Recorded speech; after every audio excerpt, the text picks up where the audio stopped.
Bonjour et bienvenue dans une nouvelle vidéo. On se retrouve dans les Dolomites. On a fait toute la route depuis hier.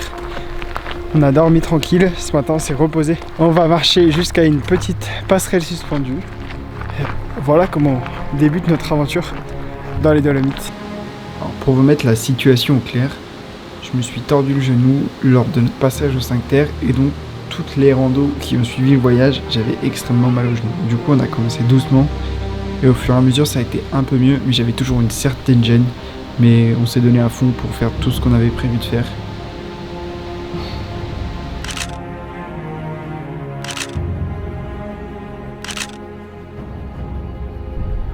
Je crois que ça y est, on est bien arrivé dans les Dolomites. Et le paysage derrière moi est fou. On a trop hâte de visiter toute la région puisque ça tue. Regardez-moi ça.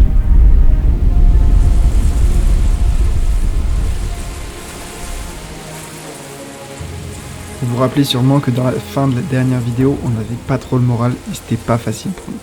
Mais bon, une fois arrivé à Baita Segantini, on a vraiment repris du poil de la bête, on a repris goût au voyage et franchement, le reste a été que du bonheur, à part une météo qui a été capricieuse sur la fin. Mais bon, je vous laisse profiter de ce paysage.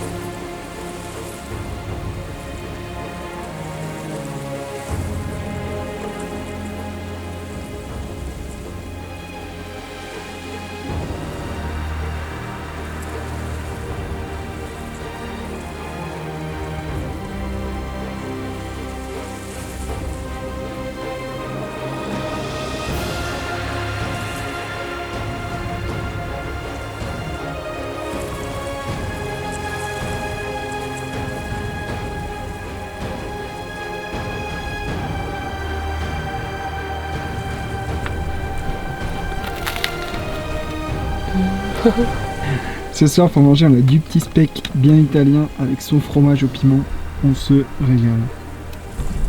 Et là on attend le coucher de soleil, bam.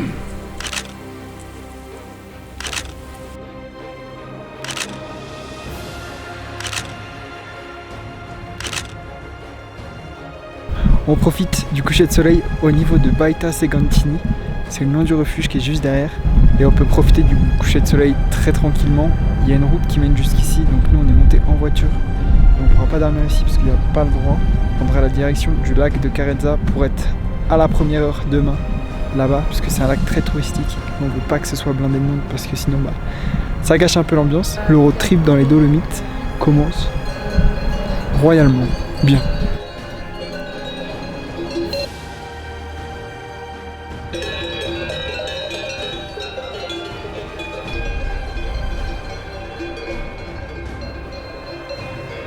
On a vraiment passé une excellente soirée à Baita Segantini où on a pu regarder le soleil mettre le feu aux montagnes.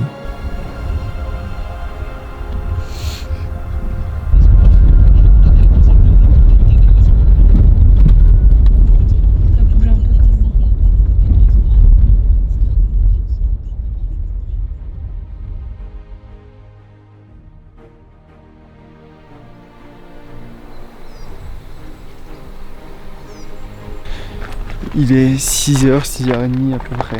On s'est levé tôt ce matin pour avoir le lever de soleil sur le lac de Carez. Et je pense que ça vaut le coup de se lever de bonne heure pour arriver à ce lac parce que c'est un des lacs les plus touristiques des Dolomites. Et du coup là on est tout seul pour profiter de ce spectacle. Et franchement, c'est super beau.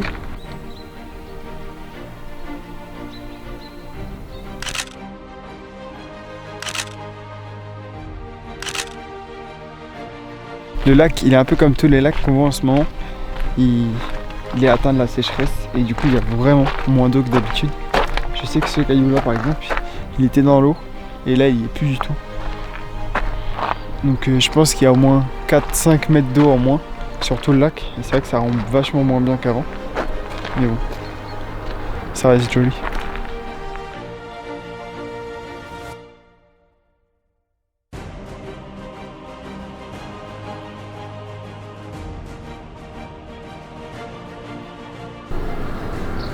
Voici le lac là-bas et normalement l'eau elle vient se remplir tout ici, mais avec la sécheresse qu'il y a actuellement, il n'y a plus énormément d'eau. Et c'est bien dommage. Il n'y a plus aucun sapin sur le flanc de la montagne. Il y a une tempête qui a ravagé Plus de 5000 hectares dans les Dolomites de sapins qui sont tombés et je vais essayer de vous trouver quelques images d'archives pour vous illustrer tout ça.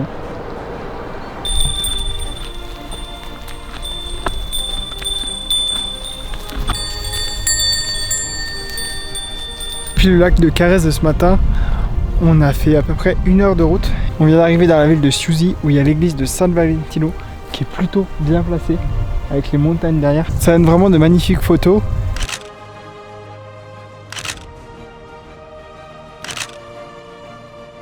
Là, on attend que la route soit ouverte pour monter à Alpe di Siusi, qui nous permettra d'avoir une prairie et un alpage magnifique. On se retrouve tout en haut.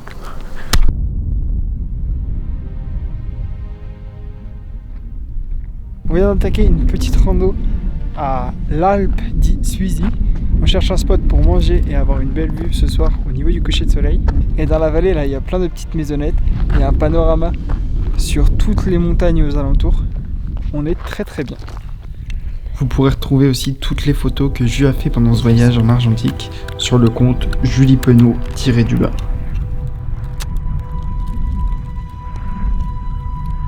On est en train de manger tranquillement, on n'a pas pris que des bons produits.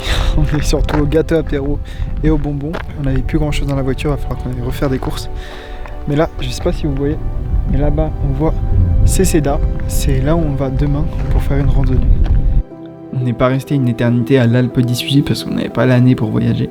Mais c'était un endroit très très sympa. C'est l'alpage le plus haut d'Europe. Et franchement ça vaut le détour. Si vous pouvez y passer quelques jours, je pense qu'il y a franchement des belles balades et des coins très sympas à visiter.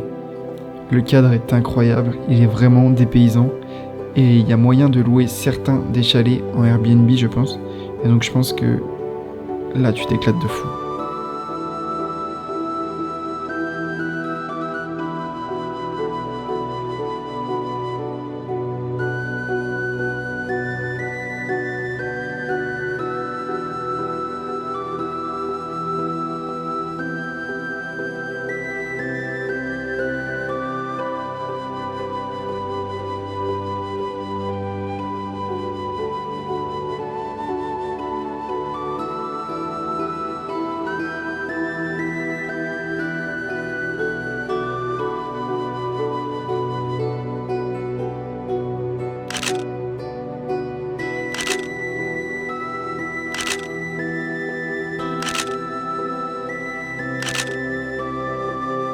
On vient de rentrer au 807, il faisait un peu froid, du coup on est parti juste avant le coucher du soleil. Mais d'ici on voit qu'il n'y a pas eu de très belles couleurs, parce que le soleil était déjà bien dans les nuages. Donc maintenant on reprend la voiture, on bouge à un spot, parce qu'ici on n'a encore pas le droit de passer la nuit. Les Italiens, vous nous faites chier. Et donc on a vu un spot plus bas dans la vallée pour dormir ce soir. On se retrouve pour une nouvelle journée, on va monter en haut de Ceseda. Alors pour ce faire, on va prendre un téléphérique. Mais avant de prendre ce téléphérique, il y a à peu près 1 heure de marche de là où on est parti.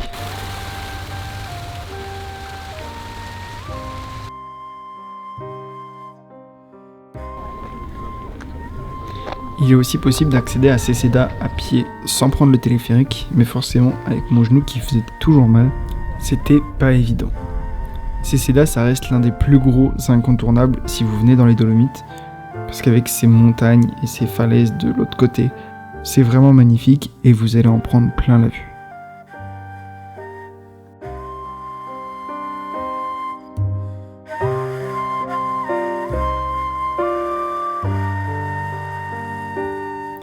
Bon, Ceseda c'est très beau, mais vous avez vu sur les images, vous le verrez sur les prochaines, il y a énormément de monde avec les 2 téléphériques qui arrivent en haut.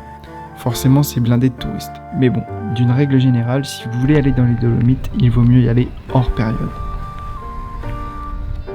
Juste à côté du sommet de Ceseda, et là on marche le long d'un petit chemin.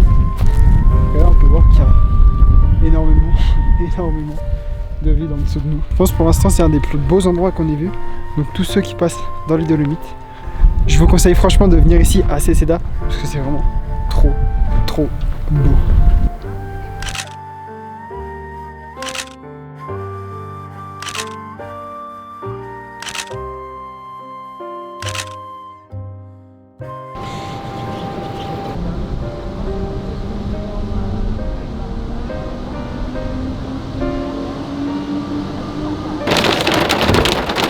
Qui dit orage dans les Dolomites dit repas à l'intérieur, petite table, camembert, saucisson, pain, des petites noix de cajou, tout ça. On n'est pas extrêmement bien installé, mais ça peut aller.